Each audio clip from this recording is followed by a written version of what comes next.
Halo Sobat Vokasia, pada video pertama dari materi autentikasi dan keamanan web di sini, saya hanya ingin memberikan gambaran singkat terkait autentikasi dan ancaman-ancaman keamanan yang umumnya terjadi pada website-website di internet. Sehingga kalian itu dapat menjadi lebih aware dan waspada terkait ancaman-ancaman tersebut. Nah, hal pertama yang saya ingin bahas di sini adalah apa itu autentikasi dan kenapa kita tuh harus menerapkannya pada aplikasi kita. Karena di saat itu kita mulai membuat website atau web app kita tuh siap untuk digunakan oleh user atau pengguna. Maka kita pastinya akan mengharapkan user generated content, ya. Jadi data yang di-generate atau dibuat oleh user, contohnya misal pada aplikasi blog kita tuh, user itu bisa membuat sebuah postingan baru ke dalam blog app kita. Dimana anggap sekarang apabila user atau pengguna itu dapat nge-like postingan yang ada pada aplikasi blog kita. Atau bahkan mungkin hingga mereka bisa berinteraksi satu sama lain melalui message atau kolom komentar pada suatu postingan. Pastinya data-data yang di-generate dari fitur itu adalah data yang diinputkan oleh user ya. Yang mana supaya kita bisa mengasosiasikan data-data tersebut dengan user pembuat postingan, pesan, atau bahkan komentar, pastinya kita ingin membuat sebuah akun untuk masing-masing user yang menggunakan platform atau aplikasi web blog tersebut. Jadi mereka bakal register ke dalam website blog kita menggunakan username dan password. Jadi seperti semacam kartu pengenal untuk suatu pengguna atau user pada aplikasi kita.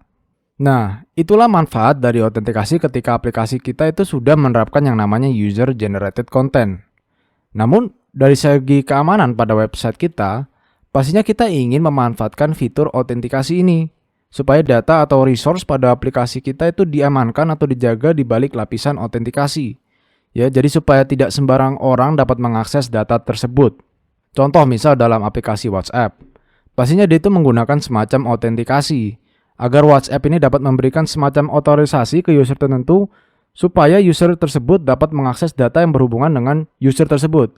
Misal anggap apabila keseluruhan aplikasi WhatsApp ini tidak menerapkan yang namanya autentikasi dan otorisasi apapun, pastinya akan ada kemungkinan besar di mana seorang user dapat melihat keseluruhan data pesan yang ada pada WhatsApp. Jadi akan sangat bahaya ya apabila WhatsApp itu tidak menerapkan autentikasi apapun.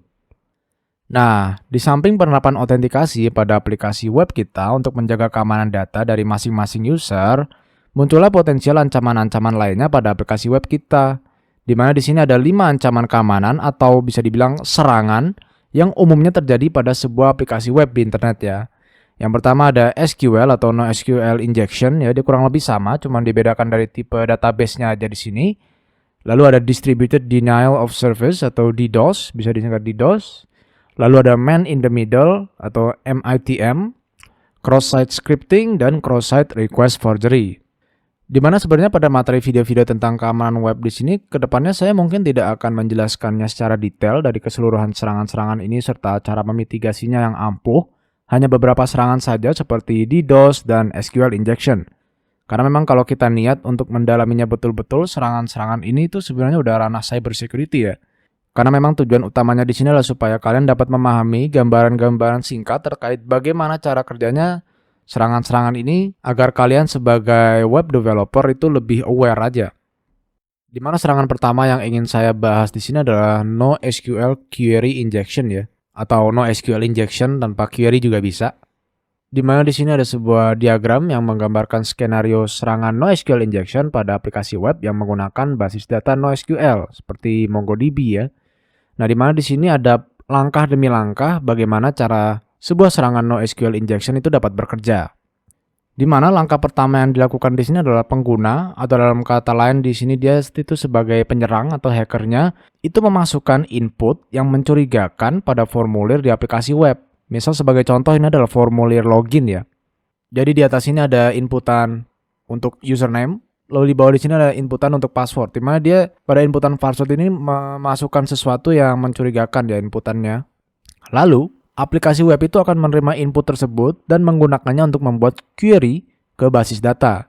Jadi jika aplikasi itu tidak memvalidasi atau melakukan validasi atau memeriksa inputannya dengan benar, maka input berbahaya tersebut itu dapat langsung diteruskan ke basis data sebagai bagian dari query di sini.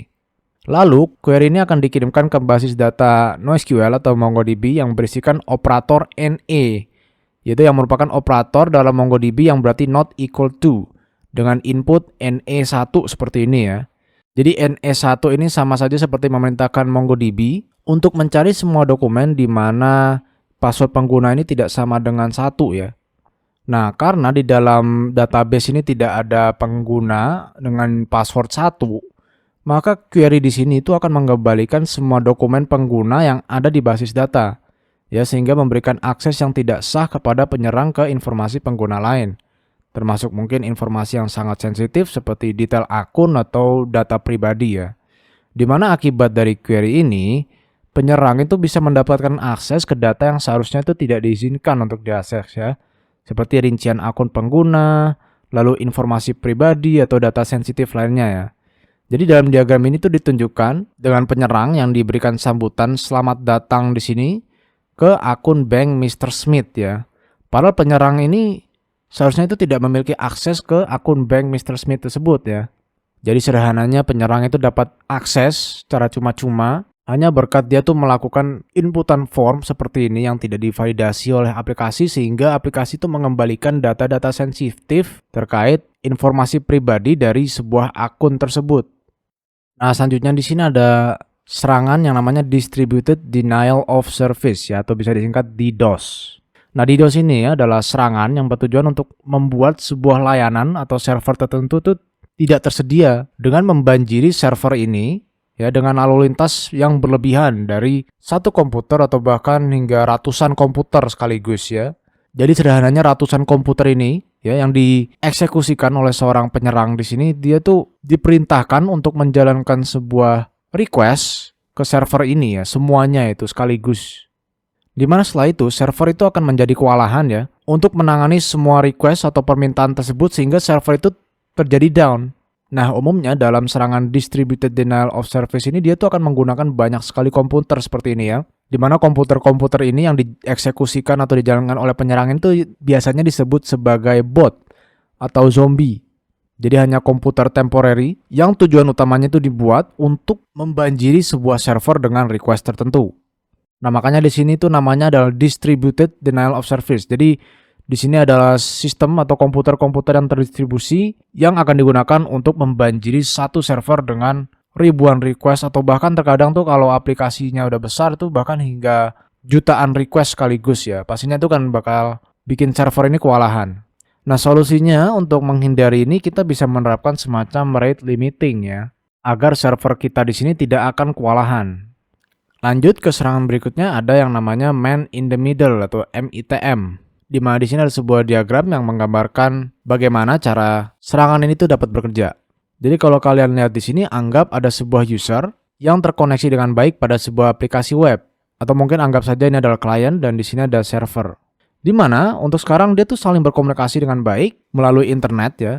Di mana selanjutnya di tengah-tengah komunikasi klien dan server yang baik di sini ada sebuah pihak baru ya, pihak penyerang di sini yang menyadap atau menyusup ke dalam komunikasi antar dua pihak di sini, agar pihak penyerang di sini tuh dapat membaca dan bahkan hingga melakukan yang namanya forging request ya. Jadi seperti memberikan request palsu ke web application di sini dan response palsu ke klien atau user di sini. Jadi misal anggap dalam satu koneksi, misal dalam satu wifi, ada seorang user yang sedang melakukan transaksi bank ke server bank itu sendiri ya. Jadi dia saling berkomunikasi. Di mana di tengah-tengahnya itu sekarang ada penyusup baru yang kurang lebih sekarang itu dia sedang membaca atau memperhatikan request dan response yang terjadi antara user dan server bank tersebut. Nah, si penyerang itu dapat sewaktu-waktu melakukan yang namanya forging request ke server tersebut setelah user itu mengirim requestnya ke server. Ya, jadi sederhananya dia sekarang penyerang ini tuh sebagai middleman antar komunikasi user dengan server bank tersebut. Nah, pastinya akan sangat berbahaya ya, dimana pastinya penyerang di sini tuh dapat mengetahui informasi-informasi sensitif dari misal user ini, atau bahkan memberikan request palsu agar server bank di sini itu mengirim responsnya bukan ke user melainkan dia tuh ke penyerangnya di sini. Jadi yang pasti di kedepannya itu akan sangat berbahaya ya. Dimana solusinya di sini itu kita bisa menerapkan koneksi HTTPS agar data response dan request yang dikirim antar klien dan server di sini tuh terenkripsi ya. Serta inilah alasan utama kenapa kita itu tidak atau jangan menggunakan wifi publik ya, atau wifi umum yang biasa mungkin kalian temukan di tempat-tempat publik ya. Jadi kalau ada embel-embel WiFi gratis itu kalian harus hati-hati karena adanya serangan man in the middle ini. Karena pastinya untuk mengeksekusi serangan man in the middle di sini, penyerang dan klien atau user di sini tuh harus berada dalam satu koneksi yang sama supaya dia tuh bisa saling membaca request dan response yang terjadi antar user dengan server bank ini misal ya. Jadi sederhananya seperti itu untuk serangan man in the middle. Nah, serangan selanjutnya ada yang namanya cross-site scripting ya. Jadi sederhananya saja di sini itu serangan cross-site scripting atau bisa disingkat XSS itu memanfaatkan kerentanan dalam validasi atau pembersihan input pada suatu web ya, pada suatu situs web yang memungkinkan penyerang untuk menyuntikkan skrip berbahaya yang dieksekusi pada browser pengguna lain. Nah, di mana untuk mencegah serangan XSS ini, pentingnya kita untuk melakukan sanitasi dan validasi yang tepat pada semua input pengguna. Di mana di sini ada sebuah contoh tradisional ya dari tipe serangan XSS di sini. Jadi penyerang itu memberikan sebuah pesan baru ke korban di sini. Mungkin dalam kasus ini korbannya namanya Mr. Smith. Di mana dalam pesan ini penyerang ini itu memberikan sebuah link yang berbahaya ya. Linknya tuh seperti ini untuk mengeksekusi sebuah script payD attacker seperti ini. Di mana ketika korban ini atau Mr. Smith ini membuka link tersebut, maka secara tidak sadar dia tuh mengeksekusi script payD attacker seperti ini ke dalam aplikasi bank yang sedang dijalankan di browser si Mr. Smith ini. Yang mana akibatnya si penyerang ini atau si hacker ini tuh baru saja mendapatkan transfer dari akun Mr. Smith seperti ini tanpa sepengetahuan Mr. Smith itu sendiri ya. Dan itu semua bisa terjadi karena misal dalam contohnya di sini itu inputan untuk params yaitu tidak disanitasi atau tidak divalidasi sehingga inputan seperti ini script payD attacker script ini itu masih bisa lewat dan dapat diproses ke server ya. Jadi sebenarnya itu serangan ini tuh kembali lagi ke user atau pengguna dari aplikasi kita agar dia tuh tidak asal mengeklik link yang sembarangan ya. Dimana yang terakhir di sini ada yang namanya cross-site request forgery atau CSRF. Dimana bedanya link ini dengan link yang diberikan oleh hacker pada cross-site scripting di sini adalah dia itu akan merujuk ke halaman web yang berbeda dari halaman web vulnerable bank aslinya di sini. Supaya hacker ini tuh dapat mengambil sesi token dari si Mr. Smith ini agar di kedepannya si penyerang atau hacker ini tuh dapat sepenuhnya menyamar menjadi si Mr. Smith di sini pada website vulnerable bank yang asli. Jadi sederhananya nih bisa dibilang lebih berbahaya lah ya dari cross-site scripting atau versi yang lebih berbahayanya. Dimana kalau cross-site scripting sebelumnya itu dia sepenuhnya mengandalkan browser dari si Mr. Smith ini untuk menjalankan serangannya, cross-site request forgery ini sepenuhnya serangannya itu atau akibat dari serangannya itu dapat diproses pada komputer hacker atau penyerang di sini. Jadi dia sama saja seperti memiliki akses autentikasi dari si Mr. Smith ini. Nah, demikian sampai sini dulu untuk pengenalan autentikasi serta pengenalan serangan-serangan yang umumnya terjadi pada sebuah website di internet, di mana jika kalian tertarik untuk mempelajarinya lebih lanjut, kalian bisa meriset lagi terkait serangan-serangan ini. Sekian, terima kasih telah menonton dan semoga bermanfaat.